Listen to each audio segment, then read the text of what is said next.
tu na kan sak le tur hi hele hi chatuan rama tling lo ti ania a phua thu hi pusai nu na leng lal ani a phua dan chu hetiang hi ani mual cheng khwa thang se la fanu nula aburala thang se la chona fanu boral chu sun ema a puala la phua sak turin leng lal sai nu na chu le kha to na eng lai hen le khan thiam vek to sang ka chu ko somthum somli ti bor vel khania heti hian a je kani ka fanu hi nu nei lovin re thei takin mi vok cho pe tlu po ei lova ka lo som seilen ve ania lo nula ve ta ka lom ve te ne min ti san ta lo mai sia karil ron na mani la min lo phua sakte kan chan chin chu I riat kha ti in asia kani sainu nan chu thuan chiar chuan khongai ema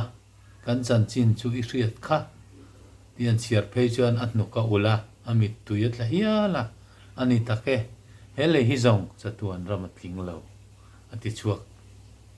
hial ta ani nima sela an ngai tua chianga tra mai te tra reng mai te thlan thei ngi lo te chu enge that na milungai te hlimnan van ram chan chin thelo te chu kan thrilin christian thei kan in ti ha ram jok tur ani thon lo mi tin angai tu aboka ti chuan he hla hi lo phua ta ani chu wangin chang thum na hian beram no zayon ka thlen chuan lungdu ka then na re ka ngai lawang ti hian at nuwar khar ta ani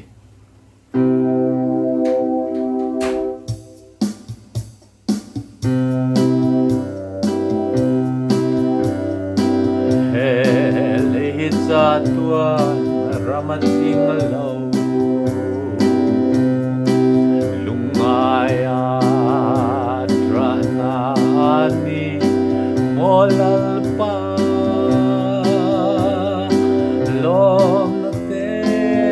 na walang liam ta na para chua o kahan kirwa sung sang hi angel na ramaro puya chua sandam den sol maral muanga khovel ral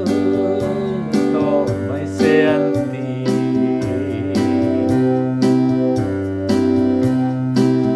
o kangai parti vulneram sulo tur lal nema siama chuan min huai zela o min kai la tra la ne ro o kan kirwa chung sang hi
chang ni na hian pusai nu na labua chuan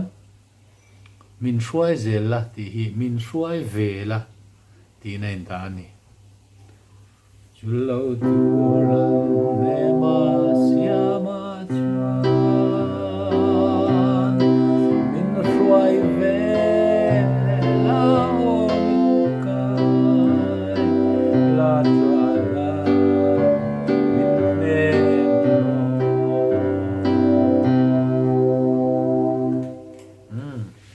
nu tok le pot me